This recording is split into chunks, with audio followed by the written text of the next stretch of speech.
إن المسلمين والمسلمات والمؤمنين والمؤمنات والقانتين والقانتات والصادقين والصادقات والصابرين والصابرات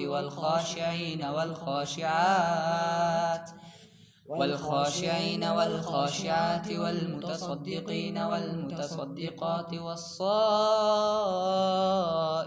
والصائمات والحافظين فروجهم والحافظات والذاكرين الله كثيرا والذاكرات أعد الله لهم مغفرة وأجرا عظيما.